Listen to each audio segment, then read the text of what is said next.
ورحمۃ اللہ وبرکاتہ۔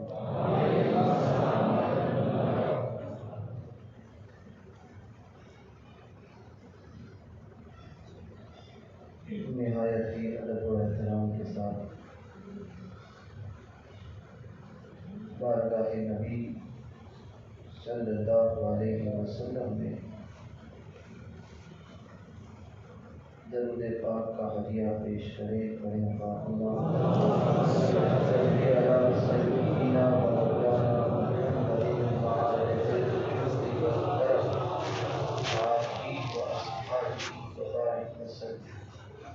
صلاۃ و سلام علیک یا سیدی یا رسول اللہ صلی اللہ تعالی علیہ وسلم۔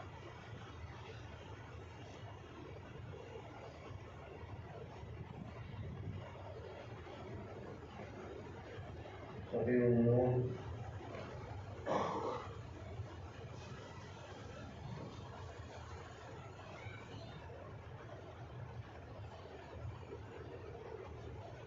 یہ 14ویں شب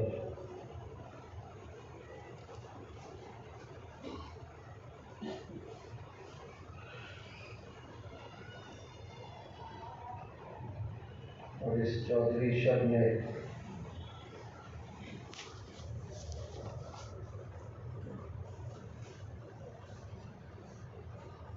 تاریخ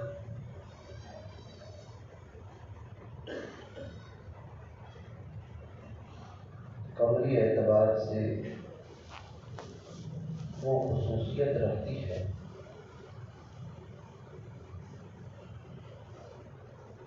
کہ اس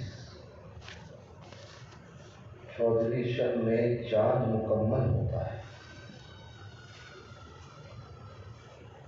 اور ہم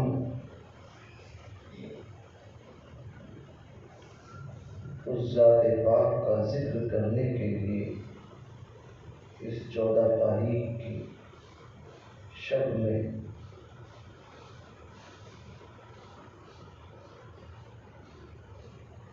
جمع ہوئے ہیں۔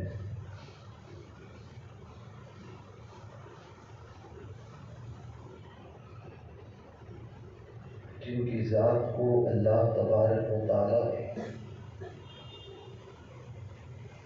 ایسا کامل بنایا کہ ان کی ذات میں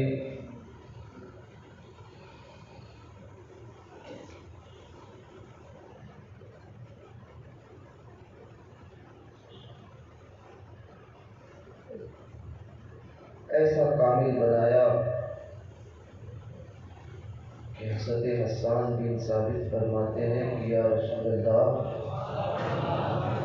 جیسا آپ چاہتے تھے اللہ نے آپ کو ویسا پیدا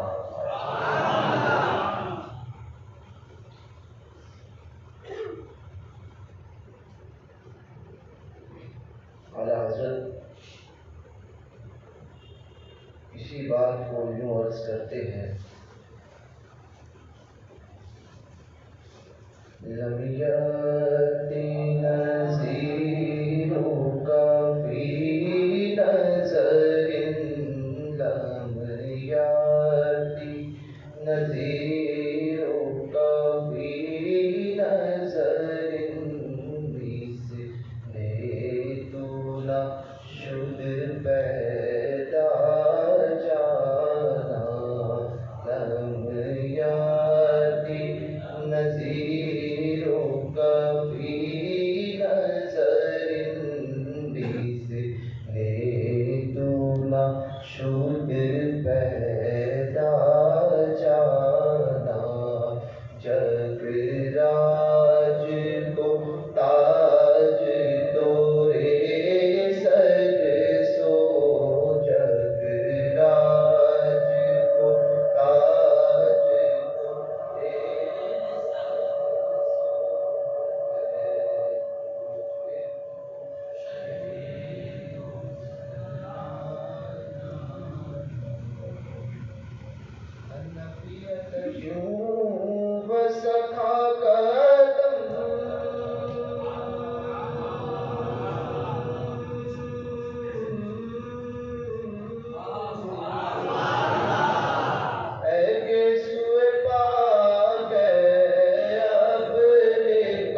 شعر میں اہل سنت کا عقیدہ پیش کیا ہے. برسن ہارے رم جھم لوگ رمجھم پڑھتے ہیں بولتے ہیں رم جھم. برسن ہارے رم جھم تو بوند ادھر بھی گرا جائے. عقیدہ اہل سنت کیا ہے؟ جہاں بانی عطا کرے ہری جنت ہبا کرے. نبی مختار کل ہے جس کو جو چاہے عطا کرے. اختیار مصطفیٰ کی بات جہاں ہوئی، اختیار مصطفیٰ کا عالم یہ ہے حضور جب کسی کو دینے پر آتے ہیں تو ہاتھوں میں سکے ہوتے ہیں، حضور ایک ہاتھ سے دوسرے ہاتھ میں دیتے ہیں اور پھر فرماتے ہیں عثمان نے جنت خرید لی. عثمان نے جنت خرید لی. دنیا کا مال حضرت عثمان غنی ذوالنورین نے حضور کی بارگاہ میں پیش کیا. حضور نے اس دنیا کے مال کو ہاتھ میں لے کر دوسرے ہاتھ سے پھر اپنے ہاتھ میں دودھ گھما رہے ہیں اور فرما رہے ہیں عثمان نے جنت خرید. بیٹھے مدینہ منورہ میں ہے اور حضور مالک بنا رہے ہیں حضرت عثمان کو جنت کا. وہ تو نہایت سستا سودا بیچ رہے ہیں جنت کا. ہم مفلس کیا مول چکائیں اپنا ہاتھ ہی خالی ہے. ہم مفلس کیا مول چکائیں اپنا ہاتھ ہی خالی ہے. وہ اختیار مصطفیٰ کا وہ عالم کہ صحابی کی آنکھ نکل جائے،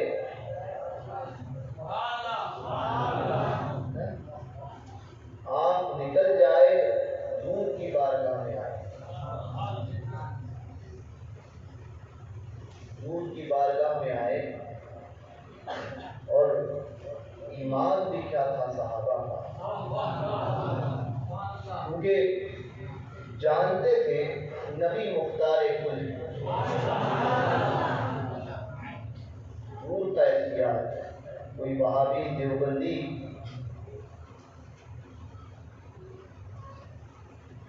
کا معاملہ نہیں جو معاذاللہ نبی کو یہ کہے جس کا نام محمد یا علی ہو وہ کسی چیز کا مالک و مختار ہو. یہ تو وہابی کا عقیدہ ہے. یہ ان کا عقیدہ ہے جنہوں نے نبی کی ذات میں صرف عیب نکالنے کے کام کیے. جس کی ذات کو اللہ تبارک و تعالیٰ نے بے عیب پیدا فرمایا اور جو پاک خشکوں سے پاک رہنوں میں منتقل ہوتا ہوا اس دنیا میں آیا، اس ذات میں عیب. وہ صحابی رسول تھے. عقیدہ اہل سنت یہ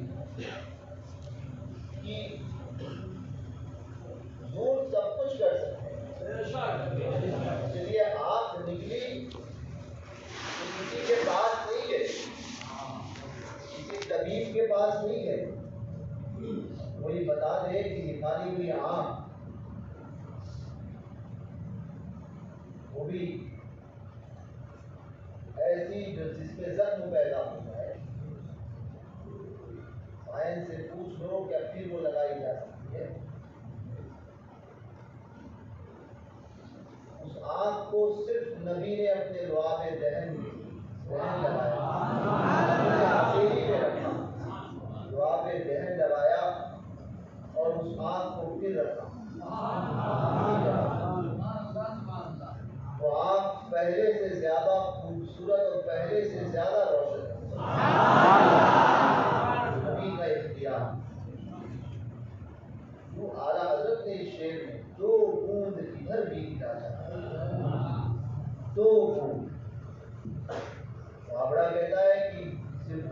کافی ہے تمہارے لیے.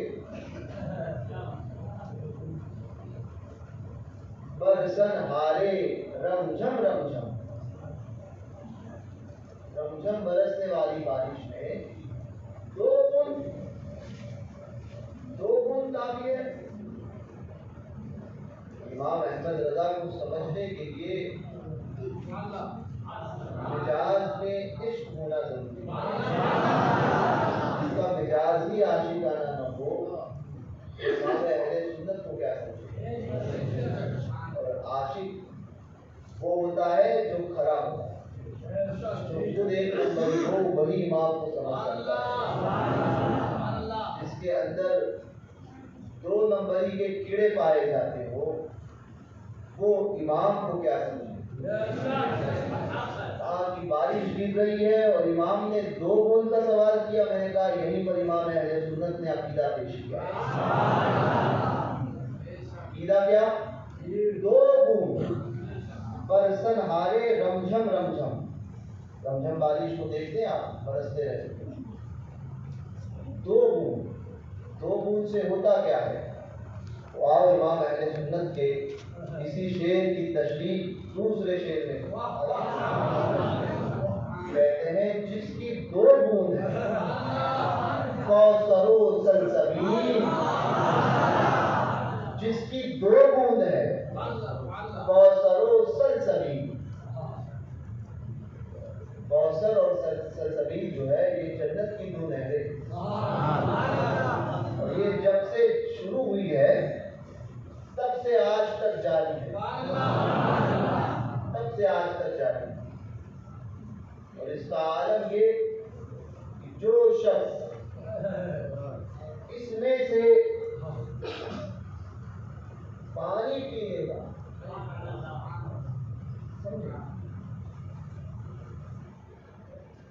کوثر سے یا سلسبیل سے جو شخص پانی ایک مرتبہ پی لے گا، پھر اس کو کبھی پیاس نہیں لگے گی. پھر اس کو کبھی پیاس نہیں لگے گی. اس کو نہ پیاس کی شدت ہوگی نہ پیاس کی طلب ہوگی. وہ ایسا سیر ہو جائے گا. اعلیٰ حضرت نے یہاں پر عقیدہ دیا، جس کی دو بوند ہے کوثر و سلسبیل، ہے وہ رحمت کا دریا ہمارا نبی. برسن ہارے رمجھم رمجھم، دو بوند ادھر بھی گرا جانا. نبی کے دو بوند کا جواب نہیں. سمجھے؟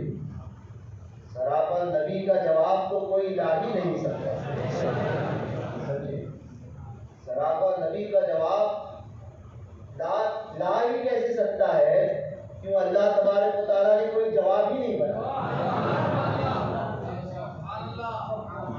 اللہ نے اپنے محبوب کو ایسا بے مثل و بے مثال بنایا کہ اپنے محبوب جیسا کسی کو بنایا ہی نہیں. حضور جیسا کوئی دوسرا ہو ہی نہیں سکتا. نبی کے دو بوند کا عالم یہ ہے کہ کوثر و سلسبیل، دو بوند ادھر بھی گرا جانا. سمجھے؟ دو بوند کوثر و سلسبیل ہے، وہ اگر ادھر گر جائے تو بتائیے کہ یہ نہیں ہے کہ یہاں پر پلا جانا، گرا جانا. جب کوئی چیز گرتی ہے تو انسان مکمل طور پر اس میں سما جاتا ہے. سما جاتا ہے. کوثر و سلسبیل یہ دو بوندیں گر جائیں اس میں، یعنی امام نے کہا کہ ہم اس میں ایک اعتبار سے نہا لیں. رحمت کے پانی میں اللہ تبارک و تعالی ہمیں نہلا دے. پینے سے پیاس نہیں لگی، اور جس پر وہ دو بوندیں گر گئی، بتاؤ جہنم کی آگ اس کو کیسے جلائے؟ جس کی دو بوند ہے کوثر و سلسبیل، ہے وہ رحمت کا دریا ہمارا. دو بوند ادھر بھی گرا جانا. دو بوند اس رحمت رحمت کے برسن ہارے رمجھم رمجھم، اس بارش کی 2 بوندیں گر گئی اور اس میں کوئی نہا لیا۔ تو یہ عقیدہ ہے نبی، اور کیوں نہ ہو، جس نبی کے قول و راز کا عالم یہ ہو کہ اس کو کوئی پی لے۔ قول کہتے ہیں پیشاب کو، صحیح ہے، قول کہتے ہیں پیشاب کو، ٹھیک ہے، پیشاب یہ حرام ہے، مگر نبی کے پیشاب، نبی کا قول امتی کے لیے حلال، وہ جائز، ٹھیک ہے۔ تو میں کہتا ہوں نبی کے قول کا مقابلہ امت نہیں کر سکتا۔ صحابی رسول نے پی لیا، پیٹ کا درد جاتا رہا، وہ فرماتے ہیں جہنم کی آگ تیرے پیٹ کو نہیں جلا پائے۔ یہ تاثیر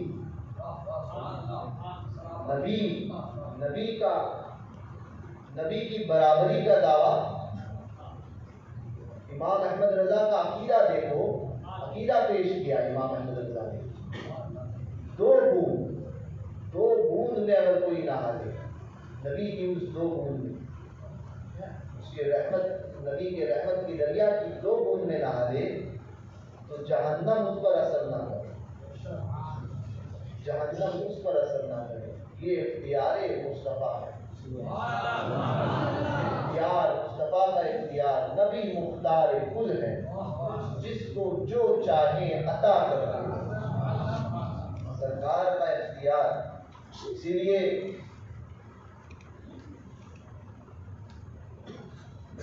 کہا گیا بادس خدا بزرگ تھی قصہ مختصر، لا ممکن السلام لا یمکن السلام کما قال حق، بادس خدا بزرگ تھی قصہ مختصر۔ حضور رب کے بعد ساری کائنات میں اگر کوئی بزرگ ذات ہے تو میرے آقا علیہ السلام، یہی مختصر سا قصہ ہے۔ حضور کا اختیار، حضور کا منصب، قول و براز کی بات چل رہی تھی، حضرت تم نبی کے قول کی بات کرتے ہو، نبی کا مرتبہ اور مقام تو اتنا اعلیٰ ہے کہ بایزید و جنید جیسے بزرگ تمہارے سرکار والا شاہ نے روح اشرف کیا کیا، وہاں تو حسان نات کا ہے، رضا بھی نغمے سنا رہے ہیں کہ بایزید و جنید جیسے تمہاری ہی جانب آ رہے ہیں۔ بایزید اور جنید بغدادی، بایزید کا معاملہ یہ کہ ان کے متعلق کہا جاتا ہے کہ بایزید، جنید بغدادی فرماتے ہیں کہ بایزید کا مقام اولیاء میں ایسا ہے جیسے فرشتوں میں جبرائیل، اور جنید بغدادی کے مطابق سب کا اتفاق، سب ان کو کہتے ہیں سید الطائفہ، گروہ اولیاء کا سردار، وہ جنید بغدادی غوث پاک کے 6 دادا پیر ہیں، غوث پاک کے پیر و مرشد کے پیر و مرشد کے پیر و مرشد کے پیر و مرشد، نام بھی بتاتا ہوں۔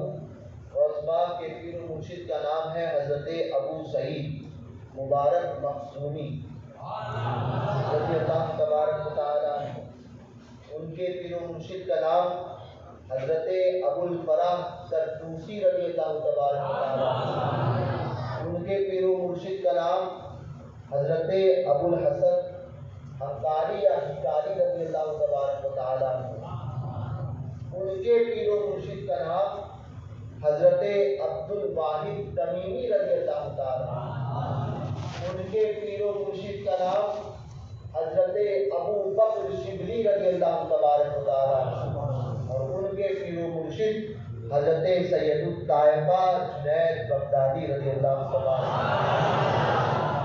وہ جنید ہے جن کے پیر و مرشد حضرت سرکار سیدنا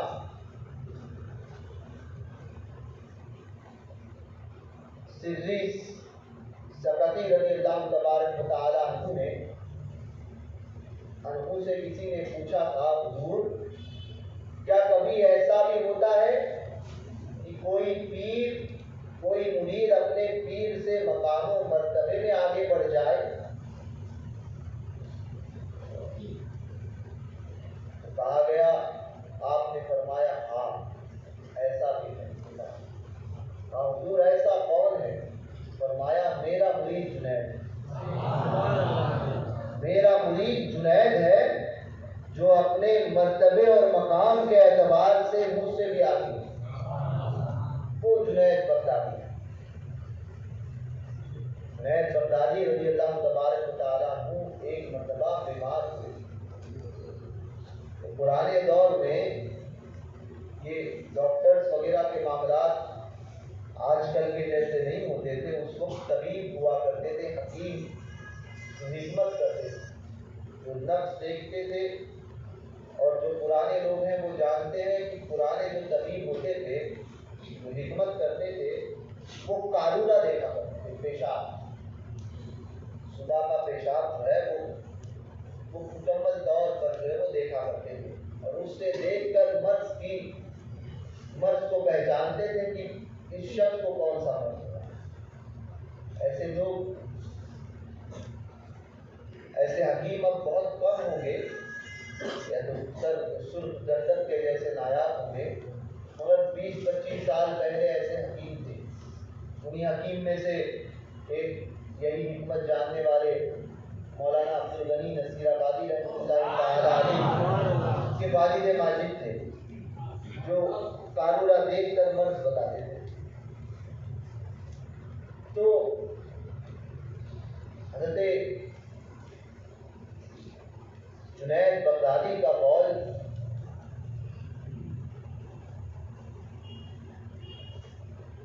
بیمار ہوئے، اس وقت ایک عیسائی تھا جو بہت بڑا حکیم تھا، تو اس کو دکھانے کے لیے آپ کے داموں نے کہا کہ حضرت طبیعت عجیب ہے، اس کو دکھایا گیا۔ تو آپ کا بول لے کر صبح کا مکمل طور پر وہ شیشی میں رکھ کر مکمل وہ لے کر پہنچا اس عیسائی کے پاس۔ عیسائی نے اس بول کو دیکھا، پیشاب کو دیکھا، پیشاب کو دیکھا۔ جو حکیم تھا اس نے جب اس بول کو دیکھا، دیکھنے کے بعد میں اس نے کہا کہ یہ کس کا بول ہے، کس کا پیشاب ہے؟ کہا یہ ہمارے پیر، ہمارے شیخ حضرت جنید بغدادی کا بول ہے۔ اس نے کہا کہ فوراً مجھے ان کے پاس لے چلو۔ پیشاب دیکھا تھا، پیشاب، وہاں لوگ دیکھو اس بات کو، پیشاب دیکھا، پوچھا کس کا بول ہے؟ کہا جنید کا۔ کہا مجھے ان کے پاس لے چلو پہلے۔ بولے مرض تو بتاؤ، بولے مرض بعد میں بتاؤں گا، پہلے پاس لے چلو۔ لے کر فوراً جنید کے پاس پہنچے۔ جنید بغدادی کو اس پادری نے، وہ کوئی عام نہیں تھا، اس پادری تھا، قدموں میں گرا جنید بغدادی کے، قدموں میں گرا اور کہنے لگا عرض کی حضور کلمہ پڑھا کر داخل اسلام کر، کلمہ پڑھا کر داخل اسلام کر لیجیے۔ پوچھا گیا کہ سبب کیا ہے؟ میں کہتا ہوں نا کہ دوسروں کے قول وہ کام نہیں کرتے جو اللہ والوں کے قول کام کرتے ہیں۔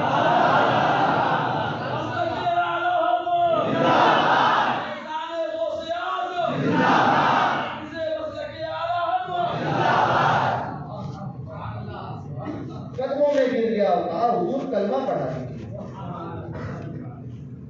آپ نے کلمہ پڑھایا، حاضرین مجلس سب حیرت میں کہ بات کیا ہوئی، جنید کا بال ہی تو پیشابی کو دیکھا تھا اور کلمہ پڑھ لیا۔ میں کہتا ہوں وہابی دیوبندیوں سے کہ تم نبی کے برابری کا دعویٰ کرتے ہو، نبی تو نبی ہے، نبی کا بال بے مثل ہے۔ ارے نبی کے امت میں رہنے والے، نبی کے امت میں پیدا ہونے والے جنید کے بال کا جواب تمہارے کلمہ پڑھا۔ لوگوں نے عرض کی جنید کا بال دیکھا اور کلمہ پڑھ لیا، بات کیا ہے؟ کہنے لگا کہ تم کیا سمجھتے ہو، میں اتنا بڑا حکیم ہوں کہ میرے پاس میں نے حکمت میں وہ مہارت حاصل کی ہے کہ آج تک میں نے ایسا بال نہیں دیکھا۔ کہا کیا بات ہے؟ کہا جس شخص کا یہ بال تھا، جنید بغدادی کا بال جب تم لے کر آئے اور میں نے اسے دیکھا تو میں نے یہ دیکھا کہ اگر یہ بال کوئی عام انسان کا ہوتا تو وہ انسان زندہ کیسے ہے؟ یہ بال بتا رہا ہے، یہ پیشاب بتا رہا ہے کہ اس انسان کا جگر جو ہے کئیوں سال پہلے جل کر راکھ ہو چکا، جل گیا ہے، اس کا جگر جل گیا ہے، اس کے بعد میں بھی یہ انسان زندہ کیسے ہے؟ جس کے پیشاب بتا رہی ہے کہ کئیوں سال پہلے اس کا جگر جل گیا ہے اور جلنے کے بعد میں بھی آج بھی وہ زندہ ہے، اس بات کا ثبوت ہے کہ یہ جنید کی خود کی طاقت نہیں، کوئی اور طاقت ہے جو جنید کو چلا رہی ہے۔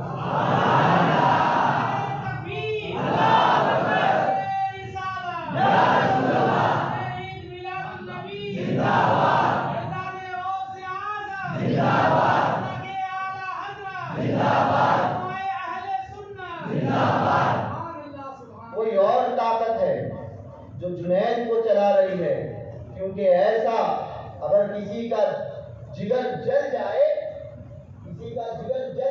تو اس کا زندہ رہنا ممکن نہیں، اور یہ ایک دو گھڑی کی بات نہیں ہے، کئیوں سال پرانا جلا ہوا ہے۔ یہ پیشاب بتا رہا ہے کہ دل جگر کو جل کے جو ہے وہ کئیوں سال ہو چکے ہیں، اس پیشاب سے یہی ظاہر ہوتا ہے۔ میں نے کہا دوسروں کا قول وہ کام نہیں کرتا جو اللہ والوں کا قول کام کرتا ہے۔ بابرو تمہیں دیکھ کر کوئی تھوکے بھی نہیں، اور جنید کے پیشاب کو دیکھ کر لوگ اسلام قبول کرتے ہیں، جنید کے پیشاب کو دیکھ کر لوگ اسلام قبول کرتے ہیں۔ تمہارا عالم، تم یہ کہتے ہو ارے تم تو صرف جو ہے تمہاری تبلیغ جو ہے وہ صرف مسلمانوں کے درمیان ہوتی ہے، وہ جائیں تو کہتے ہو کہ نہیں ہم تو تبلیغ کر رہے ہیں۔ میں نے کہا جو خود مسلمان ہیں اس کے بیچ میں تبلیغ کا کیا معنی؟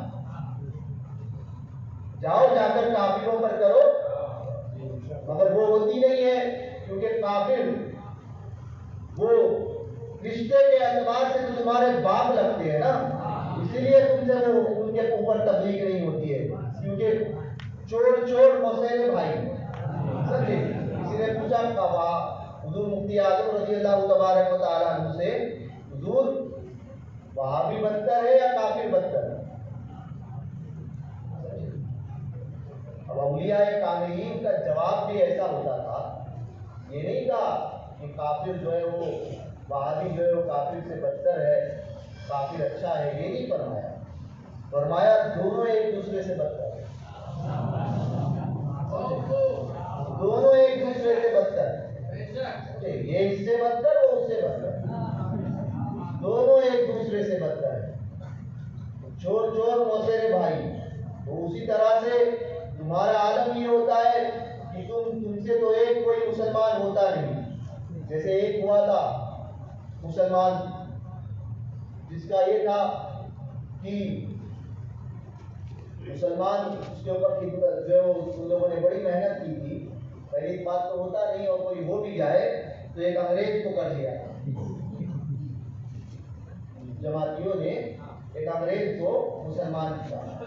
اب انگریز مسلمان ہوا تو پھر ان کا ایک یہ ہوتا ہے کہ ایڈورٹائز کرنے کے لیے کسی ایک پروڈکٹ کو لے کر چلتے ہیں. برانڈ ایمبیسیڈر کوئی ان کا ہوتا ہے, سمجھے. تو اس پروڈکٹ کو لے کر ساری دنیا میں گھومنے لگے کہ ہم نے اس کو مسلمان کیا ہے, ہم نے اس کو مسلمان کیا, ہم نے اس کو مسلمان کیا. وہی پروڈکٹ ان کا گھومنے لگا. اب وہ پڑھا لکھا تھا, انگریز تھا, اس نے پڑھا لکھا تھا, کوئی جاہل آدمی تو تھا نہیں. تو اس نے کہا کہ ساری باتیں تو مجھے سمجھ میں آئی, مگر میں نے اسلام کی اسٹڈی کی ہے. تو اسٹڈی کے اندر میں نے یہ دیکھا تھا کہ حضرت سلیمان علیہ السلام کے دور میں عاصم بن برقیہ نے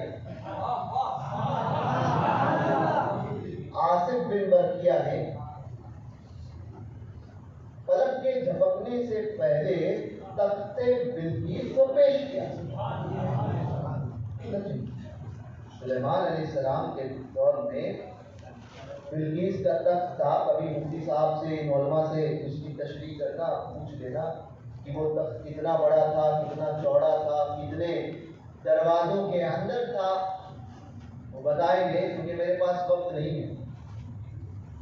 تو تخت بلقیس جو ہے وہ پلک جھپکنے سے پہلے کیسے لائے عاصم بن برقیہ, چونکہ بابروں کے پاس کوئی جواب ہوتا ہی نہیں, سمجھے. یہ تو صرف باتیں کرتے ہیں, لاجک تو اور اعتراض کرنا ہی ان کی فطرت ہے. اور جب کوئی جواب مانگا جائے کسی چیز میں, کوئی دلیل مانگی جائے تو دلیل نہیں ہوتی تو وہ بات کو ٹالتے تھے. تو اس نے کہا ٹھیک ہے, میں نے اسلام کو قبول تو کر لیا, مگر یہ سوال ہمیشہ کے لیے اٹھا لیں. سمجھے, ٹالتے تو اب اسی کو لے کے گھومتے تھے, سمجھے. تبلیغ جماعت میں اسی کو لے کے گھومتے تھے, دیکھو یہ مسلمان ہوا, اس کو ہم نے اسلام قبول کرایا, اس کو ہم نے اسلام قبول کرایا, اس کو, جبکہ وہ اسلام سے متاثر تھا. اور وہ سوال ہمیشہ وہی دہراتا تھا جو بھی ملتا تھا.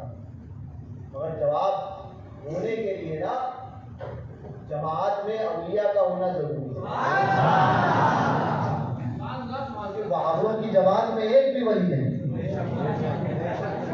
ایک ولی کوئی دکھا دے تو ہم مان جائیں, سمجھے. اور جس کی ولایت کا دم تم بھرتے ہو کہ یہ ہمارے ولی ہے, تو دراصل وہ اہل سنت سے چھین کے تم بتاتے ہو.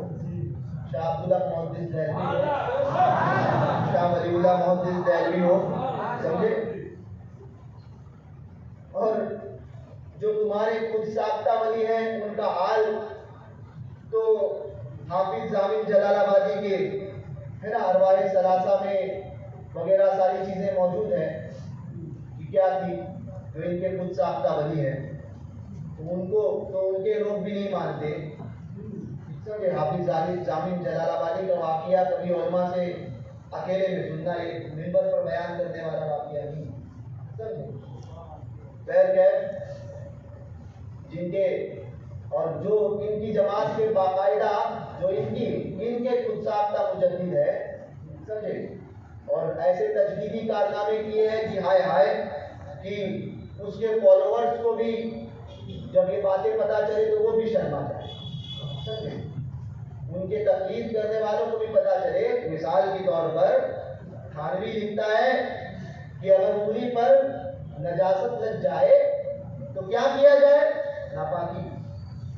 تو بولے کچھ نہیں, 3 مرتبہ چاٹ لے, پاک ہو جائے گا. تو پھر استنجا میں جاؤ ہی مت, نکالو چاٹو, وہی کام کرو. تو یہ ان کے خود ساختہ مجددوں کے کارنامے. دیوبندیوں اپنی کتابوں میں دیکھو, سمجھے, عاصم بن برقیہ کے تعلق سے، آصف بن برقیہ کے تعلق سے وہ معاملات تھے جہاں پہ جاتے تھے لے کر اسی امبیسڈر کو لے کر پھر وہ پاکستان کا دورہ ہوا. برٹن انگلینڈ کا رہنے والا وہ انگریز تھا. پاکستان کا دورہ ہوا، لے کے گھومنے لگے. لاہور سے گزرے، لاہور میں گئے. لاہور میں ایک آستانہ ہے جن کو کہتے ہیں سید علی داتا گنج بخش سرکار غریب نواز شہنشاہ ہندوستان والی ہندوستان نے 40 دن اس بارگاہ میں چلا کیا ہے. اور جب غریب نواز اس بارگاہ سے واپس ہوئے ہیں تو پھر غریب نواز نے ایک شعر اس بارگاہ کی شان میں کہا جو آج بھی اس آستانے پر لگا ہوا ہے. لکھتے ہیں گنج بخشے فیض عالم، یہ گنج بخش ہے.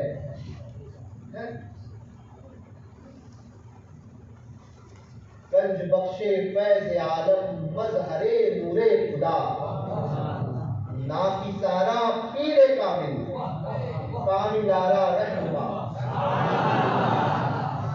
نافیسوں کے لیے پیر کامل ہے اور کاملوں کے لیے رہنما ہے، راہ دکھانے والا. نافی سارا پیر کامل کامل آرا رہنما. داتا صاحب کو مثال فرمائے تقریباً 1100 سال ہو گئے، 1000 برس ہو گئے تقریباً.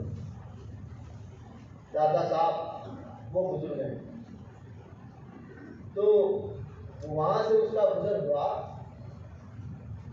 تو اچانک جاتے جاتے آج بھی اس کی قبر دادا صاحب کے ہاتھے میں اس انگریز کی قبر. گزر جب ہوا وہاں سے جانے لگے تو اب اس نے ہوتا ہے نا کوئی چیز ایسی ہوتی ہے کہ اصل ہمیشہ اصل ہوتا ہے. شیر کی کھال پہننے سے گیدڑ شیر نہیں ہوتا. تو وہ کشش اس نے داتا صاحب کے گنبد کو دیکھا. دل کی دنیا نے کہا کہ چلو یہاں پر آپ نے دیکھا. اب چونکہ اس نے کہا مجھے جانا ہے وہاں پر حاضری دیں، میں دیکھنا چاہتا ہوں. تو یہ وہابڑے کہنے لگے نہیں وہاں پہ شرک ہوتا ہے، وہاں نہیں جانا چاہیے. بولے نہیں میں تو جا کے رہوں گا. اب ڈھونڈ ڈھانڈ کے ایک لے کر آئے تھے اور وہ بھی ہاتھ سے گیا تو پھر کیسے کام کرے.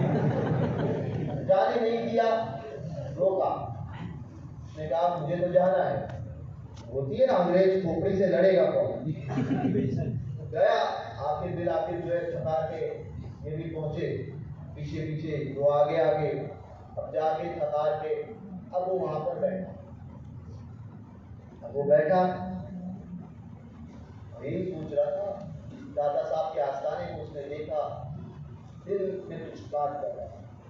وہ خیال آیا یا اللہ وہ تخت بلقیس کیسے آیا.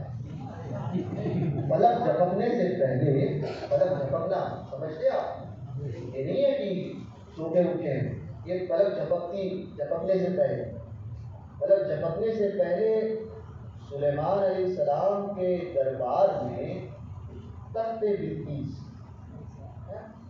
کئیوں کوس کئیوں میل دوری پر، کئی مہینے کی مسافت. اس کے بعد میں وہ آیا. اتنا بڑا تخت کیسے آیا، کیسے آیا. ایک فقیر نے ہاتھ مارا اور کہا کہاں سے آئے ہو.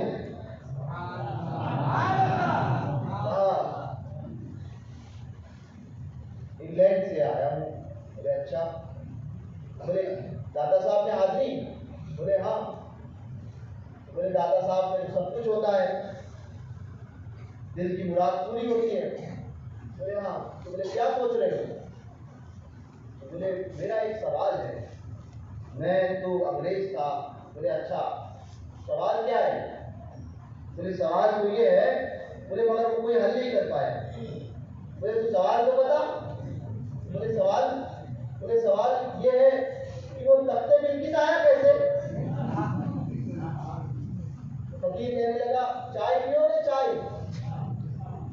ہاں پیوں گا. بولے بابا جی وہ تختے بلقیس آیا کیسے؟ کہاں کیسے آیا؟ ایسا کہہ کے کہا. بولے ایسے آیا. ایسا کر کے آیا. تختے بلقیس آیا کیسے؟ فقیر نے کہا تختے بلقیس ایسے آیا. ایسے کر کے سامنے لایا. چائے کی پیالی تھی. چائے کی پیالی تھی. اس پیالی میں چائے تھی. کب تھا؟ کب ساسا سمجھتے؟ وہ پیالی تھی. بولے ایسے آیا. کیا کیسے آیا؟ تختے بلقیس کیسے آیا؟ بولے ایسے آیا. ہاتھ ایسا گھمایا. انگریز کو پیش کی. انگریز کو چائے کی پیالی دیکھی, دہاڑی ماری اور بیہوش. چائے کی پیالی دیکھی, دہاڑی ماری, بیہوش ہو گیا. ہوش آیا تو وہی چلا والے چلا رہے تھے, کیا ہوا کیا ہوا کیا ہوا. کہنے لگا چھوڑو مجھے داتا کی مزار پہ حاضری دینے دو.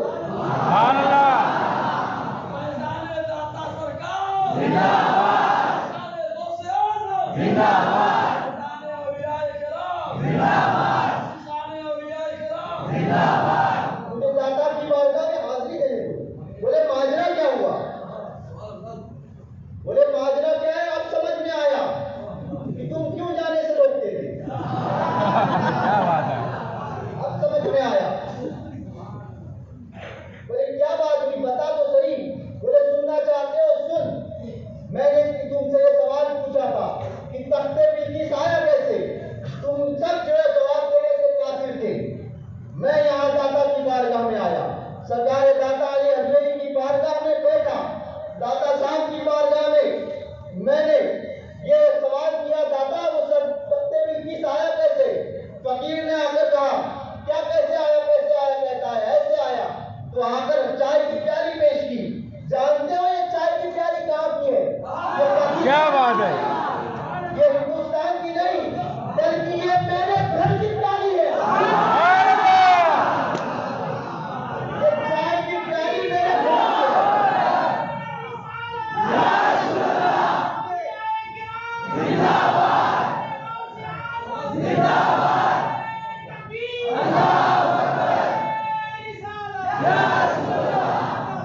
جیسے یہ چائے کی پیالی یہاں آئی, انگلینڈ سے کوسوں دور سے پاکستان لاہور میں پہنچ گئی. پلک جھپکنے سے پہلے ویسے ہی تختے بلقیس آیا. ویسے ہی تختے بلقیس آیا داتا کی بارگاہ میں.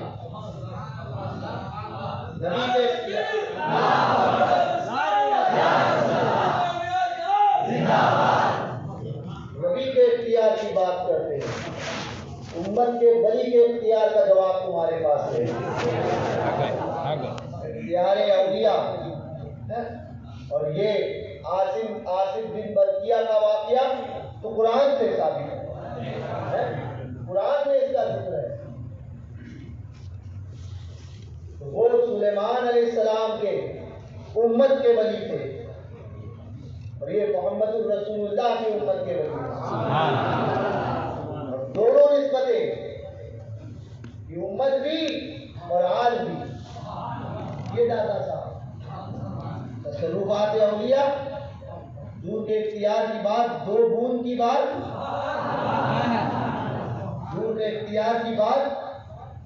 اختیار مصطفیٰ کا عالم تو بہت بڑا ہے, بہت بلند و بالا ہے.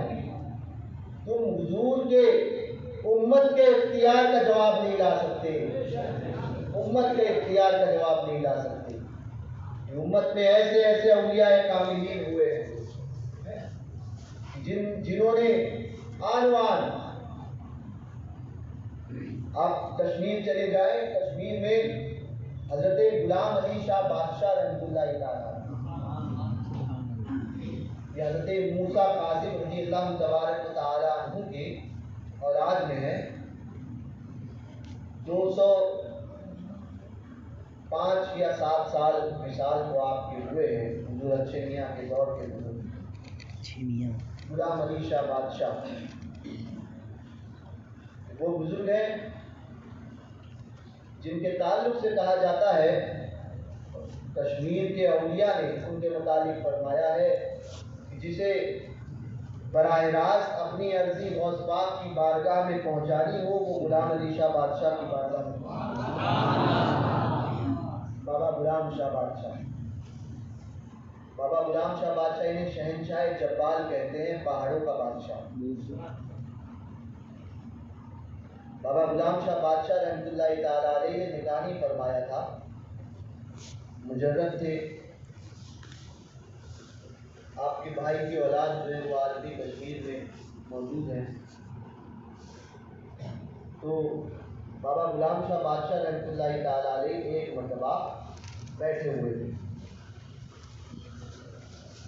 وہاں کے راجا کو اولاد نہیں ہوتی،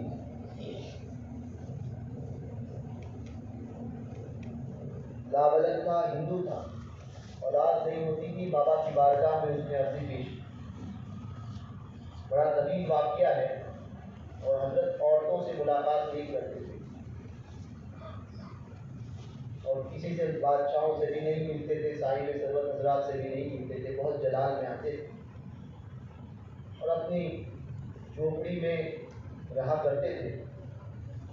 بابا غلام شاہ بادشاہ رحمۃ اللہ تعالیٰ علیہ کی بارگاہ میں ایک شخص آتا تھا جو بادشاہ کے بہت قریب تھا۔ اس نے راجا سے کہا کہ راجا، اگر مجھے اولاد نہیں ہے تو بابا غلام شاہ بادشاہ سے دعا کروا،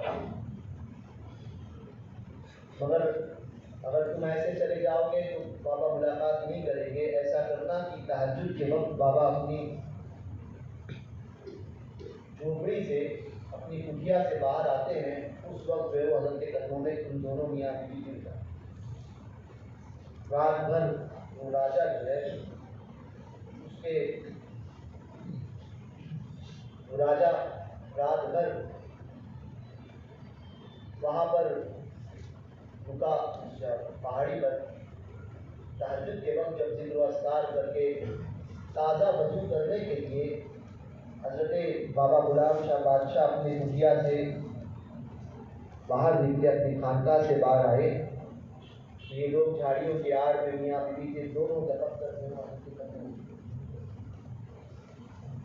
اور گر پڑے۔ حضرت نے جلال فرمایا، صاحب تم جو کرنا ہے کریں، آپ کی بارگاہ میں آئے ہیں، ہمیں اولاد عطا کریں۔ اختیار اولیاء کا عالم دیکھو۔ بابا غلام شاہ بادشاہ نے جلال فرمایا، پھر آسمان کی طرف دیکھا اور پھر کہا کہ تمہاری نصیب میں تو اولاد نہیں ہے، میرے پاس کیا کر لینے آئے؟ کہا حضور یہ تو ہم بھی جانتے ہیں کہ ہمارے نصیب میں اب اولاد نہیں ہے، مگر آپ کے پاس آئے ہی اسی وجہ سے۔ غلام شاہ بادشاہ نے ان دونوں کی طرف، ان دونوں سے فرمایا کہ اپنی پیٹھ سے پیٹھ لگا کر بیٹھو، میاں یعنی شوہر کی پیٹھ اور بیوی کی پیٹھ، ایسے دونوں ایک دوسرے سے پیٹھ سے پیٹھ لگا کر بیٹھ گئے۔ دونوں بیٹھ گئے۔ فرمایا بھوپال کے جنگل میں ایک شیر اس وقت ایک شیر کا جوڑا جوتی کھا رہا ہے۔ بھوپال کے جنگل میں ایک شیر کا جوڑا اس وقت جوتی کھا رہا ہے، اس کی ایک اولاد نکال کر تمہیں دیتا ہے۔ وہ یہ تو ایک عام بات تھی نا، یہ تو کوئی بھی کہہ سکتا ہے۔ معاملہ ہوا، فرمایا جاؤ چلو اولاد ہوئی۔ 9 مہینے بعد اس کے گھر بیٹا ہوا۔ بابا نے فرمایا تھا شیر کا ایک جوڑا، شیر اور شیرنی بھوپال کی سرزمین پر جوتی کھا رہے ہیں، اس کی اولاد نکال کر دے رہا ہوں۔ یہ تھا 9 مہینے بعد اولاد ہوئی، کوئی کہہ سکتا تھا یہ تو اتفاق ہے۔ اختیار ولی کا عالم دیکھو، بچہ پیدا ہوا، اس کے پیٹھ پر شیر کے پنجے کے نشان، اور اتنا ہی نہیں، آج بھی اس ہندو گھر میں جو اولاد پیدا ہوتی ہے اس کے پیٹھ پر شیر کے پنجے کے نشان، پنجے کے نشان ہوتے ہیں، جو نام کے آگے اپنے سینگ لگاتے ہیں۔ اختیار اولیاء ہے.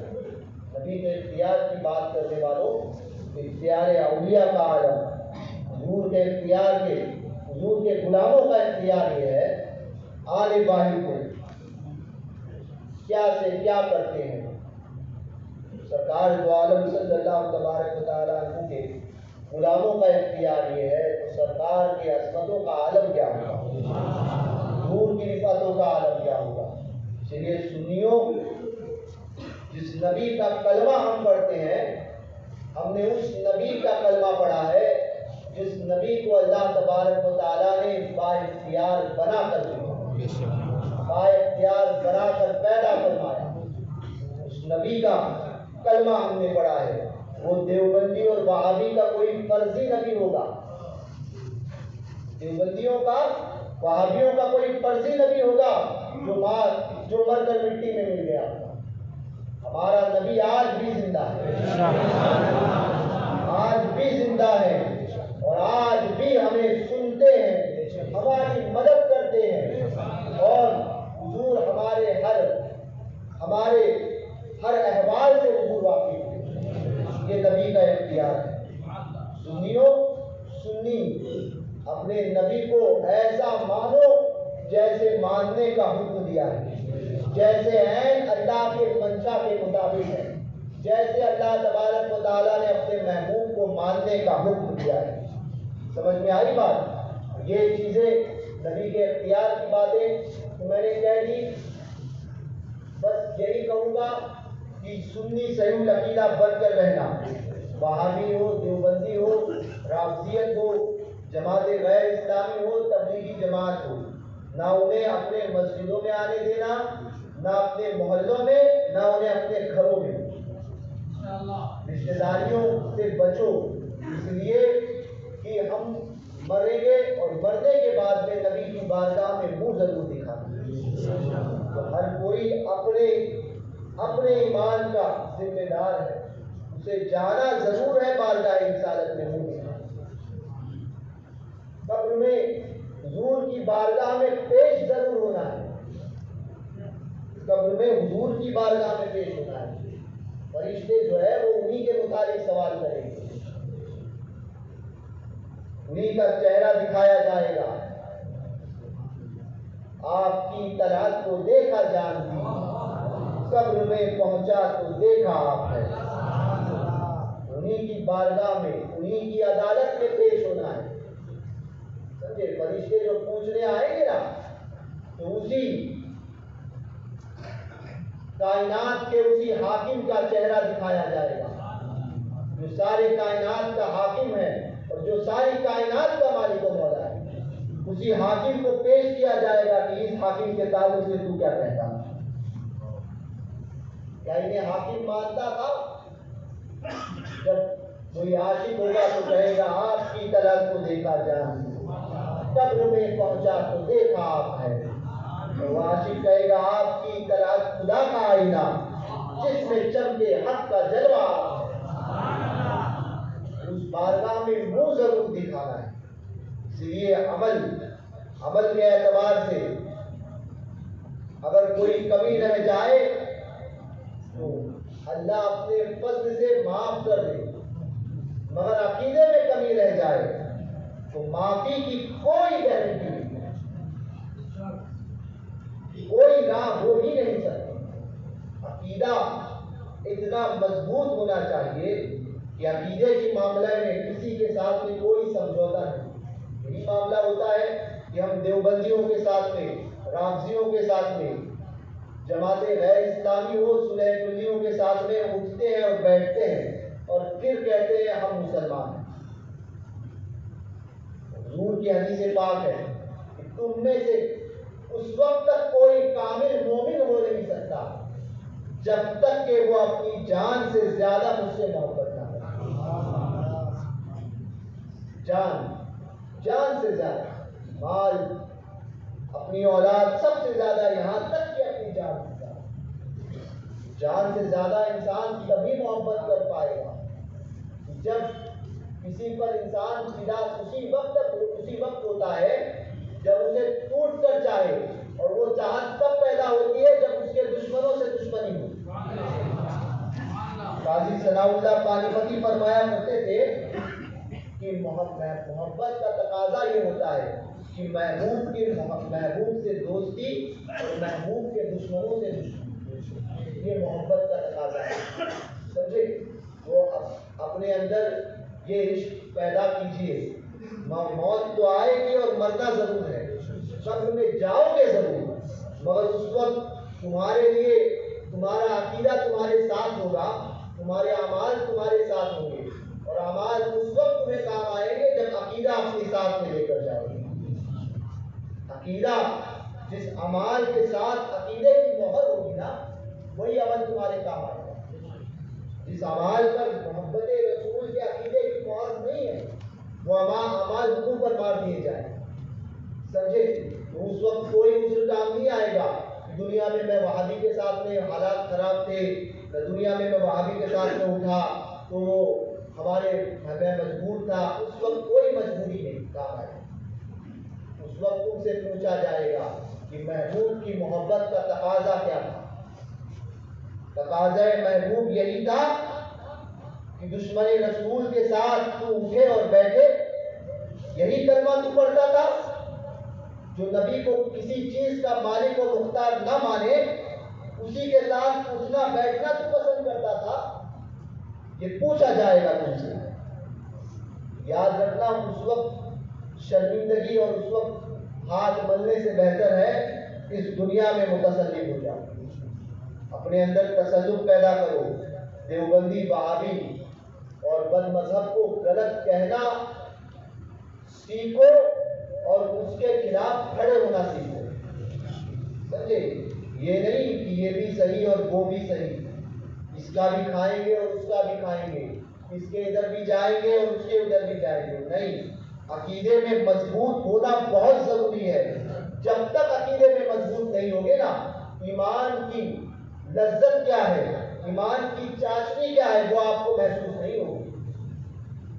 حضور کی محبت کے بنا زندگی مردار کی زندگی ہے. یہ یاد رکھنا. جو یہ کہے کہ نہیں یہ حالات ٹھیک نہیں ہے, رشتہ داری آپ نبھانی ہے, تعلقات قائم رکھنے ہیں, تو ہمیں ان سے تعلقات رکھنے ہی ہوں گے. میں نے کہا یہ تعلقات کے لیے اپنے آخرت کی تعلقات کو ختم نہ کرنا. سارے رشتے ٹوٹ جائیں گے قیامت کے دن. یہ بات یاد رکھنا. جس رشتوں کو آج تم اپنا رشتہ کہتے ہو نا, یہ تمہارے تعلقات, یہ سارے تعلقات ٹوٹ جائیں گے. سب تمام رشتے ٹوٹ جائیں گے تمہارے. اس وقت تمہاری اولاد تمہارے کام نہیں آئے گی, باپ کام نہیں آئے گا, ماں کام نہیں آئے گی. اس وقت کام آئے گا تو صرف ایک رشتہ, وہ کلمے کا رشتہ ہے. یہ تنہا وہ رشتہ ہے کہ جس کی بنیاد پر ہر رشتہ سلامت. کلمے کا رشتہ سلامت تو ماں باپ کا رشتہ سلامت, باپ بیٹے کا رشتہ سلامت. وہ رشتہ ٹوٹا تو یہ تمام رشتے ٹوٹ جاتے ہیں. اس لیے اس رشتے کی حفاظت کریں, کلمے کے رشتے کی حفاظت کریں. جس نے اس رشتے کو کامیاب کیا وہ دنیا میں بھی کامیاب اور آخرت میں بھی کامیاب. دنیا میں اگر کوئی یہ کہتا ہے حالات ٹھیک نہیں ہے اس لیے یہ کام کرتے ہیں, میں کہتا ہوں اگر حالات کی دہائی دیتے ہوئے اگر اس دنیا سے گئے تو پھر قیامت میں تمہارے لیے حالات ٹھیک نہیں ہوں. قیامت میں حالات ٹھیک نہیں ہوں گے. اس لیے اپنے ایمان کا جائزہ لو, خود فیصلہ کرو کہ ہم جو یہ کرتے ہیں تو کیا ہم اپنے نبی کے ساتھ یہ سچی وفاداری کر رہے ہیں یا ہم وفاداری میں کہیں نہ کہیں غداری کر رہے ہیں. اس کا فیصلہ آپ پر ہے. آپ خود اپنے دل کا محاسبہ کرو.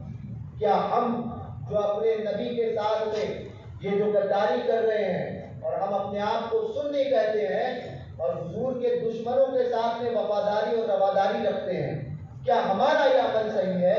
اپنے دل سے کبھی پوچھ لینا.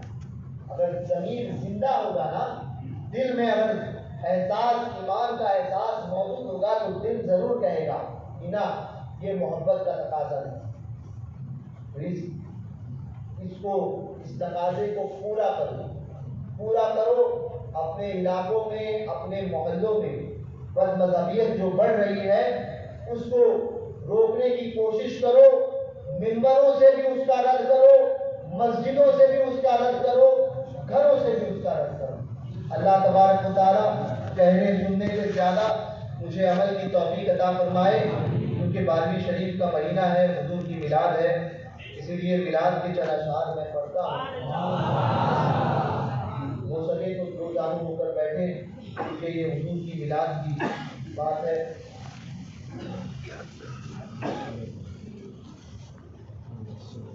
مرحبا یا مصطفیٰ، مرحبا یا مصطفیٰ، مرحبا یا مصطفیٰ، بوگی دیکھ لو گردِ سواری، کیا ہونے لگے انوار باری، نقیبوں کی صدائیں آ رہی ہے، کسی کی جان کو تڑپا رہی ہے، معتب ہاتھ باندھے آگے آگے چلے آتے ہیں کہتے آگے آگے، فدا جن کے شرف پہ سب نبی ہیں، یہی ہے وہ، یہی ہے وہ، یہی ہے وہ، یہی ہے وہ، یہی ہے مرحبا، مرحبا یا مصطفیٰ، مرحبا یا مصطفیٰ، مرحبا یا مصطفیٰ، مرحبا یا مصطفیٰ۔ یہی والی ہے سارے بے کسوں کے، یہی فریاد رس ہے بے بسوں کے، یہی ٹوٹے دلوں کو جوڑتے ہیں، یہی بندے عدم کو توڑتے ہیں، اسیروں کے یہی عقدہ کشا ہے، غریبوں کے یہی حاجت روا ہے، یہی ہے بے کلوں کی جان کی کل، انہی سے ٹیک ہے ایمان کی کل، شک بے قرارا ہے انہی سے، قرار دل فگارا ہے انہی سے ٹھیک ہے سامان عالم، انہی پر ہے تقدس جان عالم، یہی مظلوم کی سنتے ہیں فریاد، یہی کرتے ہیں یہی کرتے ہیں ہر ناشاد کو شاد، یہی مظلوم کی سنتے ہیں فریاد، یہی کرتے ہیں ہر ناشاد کو شاد، انہی کی ذات ہے سب کا سہارا، انہی کے در سے ہے سب کا گزارا، انہی پر دونوں عالم مر رہے ہیں، انہی پر جان صدقے کر رہے ہیں، انہی سے کرتی ہے فریاد چڑیا، انہی سے چاہتی ہے داد چڑیا، انہی کو پیڑ سجدے کر رہے ہیں، انہی کے پاؤں پر سر دھر رہے ہیں، انہی کو کرتے ہیں اشجار تعظیم، انہی کی کرتے ہیں اشجار تعظیم، انہی کو کرتے ہیں احزار تسلیم، انہی کو یاد سب کرتے ہیں غم میں، یہی دکھ درد کو دیتے ہیں دم میں، یہی کرتے ہیں مشکل میں، یہی کرتے ہیں ہر مشکل میں امداد، یہی سنتے ہیں ہر بے کس کی فریاد، انہیں ہر دم خیال آسیہ ہے، انہی پر آج بارے دو جہاں ہے، کسی قدرت نہیں معلوم ان کی، مچی ہے دو جہاں میں دھوم ان کی، سہارا ہے یہی ٹوٹے دلوں کا، یہی مرہم ہے غم کے گھائلوں کا، یہی ہے جو عطا فرمائے دولت، کرے خود جو کی روٹی پر قناعت، حضور اتباع ہے صبح و شام ان کا، حضور اتباع ہے صبح و شام ان کا، محمد مصطفیٰ ہے نام ان کا، نام ان کا، مرحبا مرحبا مرحبا، مرحبا یا مصطفیٰ، مرحبا یا مصطفیٰ، مرحبا یا مصطفیٰ، مرحبا یا مصطفیٰ۔ سرکار کی آمد مرحبا، دلدار کی آمد مرحبا، سرکار کی آمد مرحبا، دلدار کی آمد مرحبا، مکی کی آمد مرحبا، مکی کی آمد مرحبا، مدنی کی آمد مرحبا، مکی کی آمد مرحبا، مرحبا یا مصطفیٰ، مرحبا یا مصطفیٰ، مرحبا یا مصطفیٰ، مرحبا یا مصطفیٰ۔ مزین سر پہ ہے تاج شفاعت، کیا ہے جن سے فراج شفاعت، بدن میں وہ عبائے نور آگی، کہ جس کی ہر ادا میں لاکھ تجلی، کہوں کیا حال نیچے دامنوں کا، جھکا ہے رحمت باری کا پلہ، یہی دامن تو ہے جانے، یہی دامن تو ہے اے جانے مزدر، مچل جائیں گے ہم محشر میں جن پر سواری ہے ہجوم عاشقہ ہے، سواری میں ہجوم عاشقہ ہے، کوئی چپ ہے کوئی محو خدا ہے، کوئی دامن میں لپٹا رو رہا ہے، کوئی ہر غم میں محو التجا ہے، کوئی کہتا ہے حق کی شان ہے یہ، کوئی کہتا ہے میری جان ہے یہ، مرحبا مرحبا مرحبا، مرحبا یا مصطفیٰ، مرحبا یا مصطفیٰ، مرحبا یا مصطفیٰ، مرحبا یا مصطفیٰ۔ سرکار کی آمد مرحبا، دلدار کی آمد مرحبا، سرکار کی آمد مرحبا، دلدار کی آمد مرحبا، مرحبا یا مصطفیٰ، مرحبا یا مصطفیٰ، مرحبا یا مصطفیٰ، مرحبا یا مصطفیٰ۔ یہ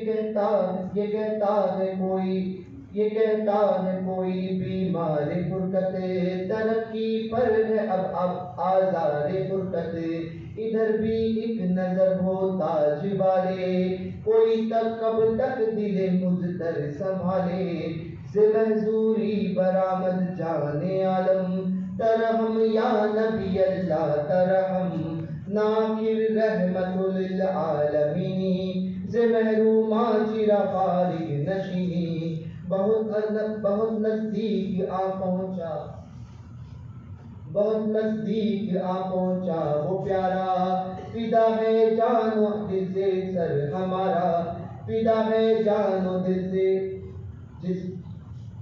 فدا ہے جان و دل جس پر ہمارا، بہت نزدیک آ پہنچا وہ پیارا، فدا ہے جان و دل جس پر ہمارا، دوری برآمد جان عالم، ترحم یا نبی اللہ ترحم، ناکر رحمت للعالمین، سے محروم چرا فارغ نشینی، بہت نزدیک آ پہنچا وہ پیارا، فدا ہے جان و دل جس پر ہمارا، اٹھے تعظیم کو یاران محفل، ہوا جلوہ نما وہ جان محفل، مرحبا یا مصطفیٰ، مرحبا یا مصطفیٰ، مرحبا یا مصطفیٰ، مرحبا یا مصطفیٰ۔ سرکار کی آمد مرحبا، دلدار کی آمد مرحبا، آقا کی آمد مرحبا، سید کی آمد مرحبا، مکی کی آمد مرحبا، مدنی کی آمد مرحبا، مرحبا یا مصطفیٰ، مرحبا یا مصطفیٰ، مرحبا یا مصطفیٰ، مرحبا یا مصطفیٰ۔ مصطفیٰ چاند